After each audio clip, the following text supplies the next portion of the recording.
Hey everybody, it's Tony Robbins. Listen, it's a privilege to be here meditating for May, as they say. I know this will be one of the largest meditation and prayer broadcasts, hopefully of all time. And what's the purpose of it all? It's really for us to deal with a virus, and it isn't a physical virus. It's the virus of fear. In a place of fear, we make the wrong decisions, almost always. And we all have a 2-million-year-old brain, so that brain is always looking for what's wrong, so we can either fight it or flight from it or freeze and hopefully not get noticed. But of course, as long as that part of your brain is in charge, your consciousness is lowered. You're in that survival mode, and we all have that part of our brain. So my wife's going to talk with you a little bit later and do a demonstration of a meditation and a chant. But I thought, I'm a big believer in integrating East and West.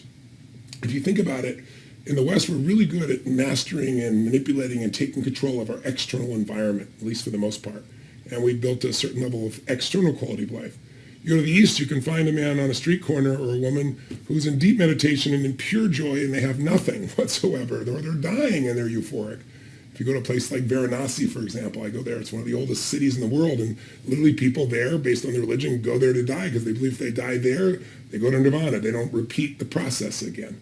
And so there are ways for us to master both. If you're living here in the West, am I saying you should just meditate and all hell can be breaking loose and you can be feeling great inside? The answer is yes, but people are going to come and take your furniture, right? So you have to master the external world and the internal world. But it starts with mastering the internal world. And so I thought, what could I give you in 2 minutes that could perhaps be useful to you in just a couple minutes to think about? And that is, along with your meditation and prayer and the intent, it's the certainty that you bring to it. I don't believe prayer is sitting there begging God for something. I believe that prayer is a creation process. I believe, personally, and I hope you do, that we're not just the manager of our circumstances, that we're the creator of our lives, but we have to create it with a sense of certainty to directly shape, to put that impression into the universe and bring it into reality. And that sense of absolute certainty is missing for so many people because it's been replaced by fear. And listen, don't be hard on yourself. If you sat and watched television every day and you saw every person who got killed in a car accident, you witnessed or saw the list growing every day, you wouldn't get in your car. In fact, 1.25 million people die in car accidents every year, 3,200 people a day. That's like 9/11 every day dying in car accidents. And if we put that on the screen and you saw those numbers every single day, you wouldn't get in your car. But we do get in a car. Why? Because we bring something to the table. We know there's nothing but a yellow line dividing us, a bunch of crazy people. We know statistically every day, thousands of people are going to be killed by somebody else who fell asleep at the wheel, who's maybe on drugs, who's maybe texting, right? Maybe drunk, and they come across the line and kill people every day. So how do you get in your car and drive? Because you know the alternative is to be stuck home and have no life. So employ something called the F word, faith. A sense of certainty, not because the world is certain. The world's risky. Everything's risky. You're risk crossing the street. But suddenly we become obsessed with having to have no risk in this area around COVID-19, which I just did a podcast with Dr. Michael Levitt, Nobel Prize winner, the head of Stanford Research, the head of the Cleveland Clinic, one of the top epidemiologists at Texas A&M, and they'll all tell you that the newest numbers, the reality numbers, as you've already seen, are 20 times less than what we expected, and there's not much to be afraid of. Yes, people die, but the numbers of people dying, and any death obviously matters, but the number is so small compared to what we anticipated. It's not much different than influenza with a true morbidity rate, now that they've adjusted for people with asymptomatic, meaning no symptoms, and small symptoms. When you find out what the numerator is, the number of deaths, you have to do it against the denominator. How many people is that part of?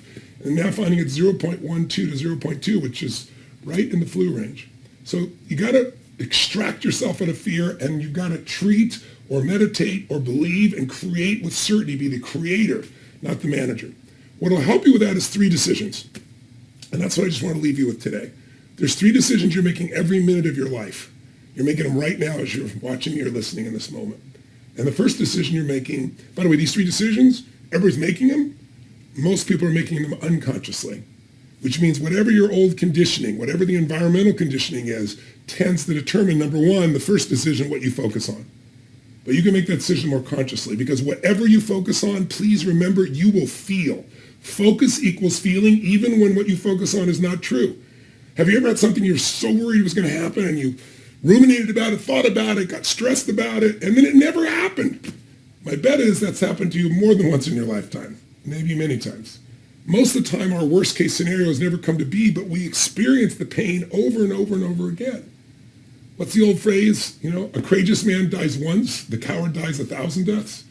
Like, we witness and experience and imagine the worst, and we experience all the pain as if it's happening. And yet, if we were just changing our focus and focusing on things that would make a difference, we change our game, we change our life. But most people's focus is being controlled by what's rattling in your pocket, by the headlines that are being pushed to you everywhere you live, by every television you turn on. You can't even go to a commercial without a red square around telling you how many more cases, and which, by the way, cases don't matter at all. What matters is deaths.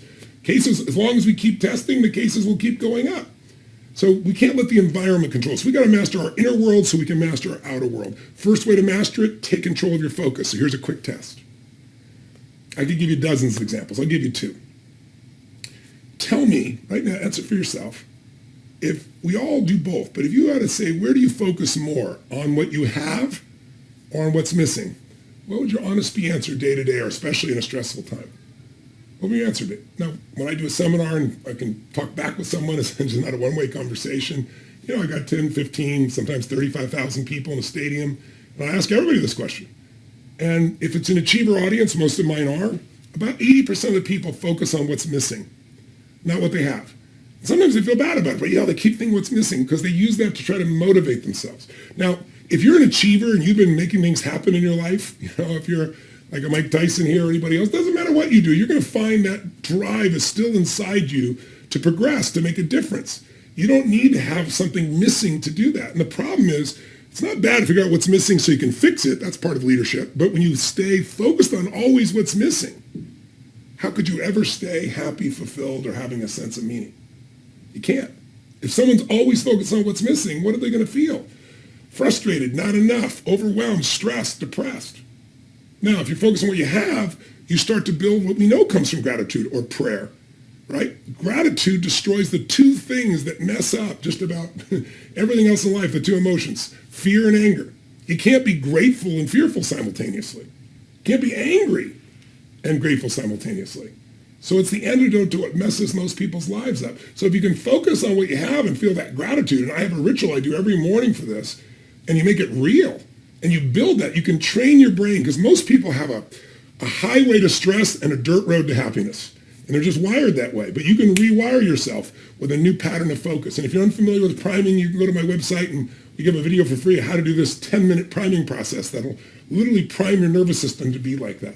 But you got to focus on what it is you have. Second example, do you tend to focus more on what you can control or what you can't control? And when you're most stressed, do you focus on what you can control or can't control?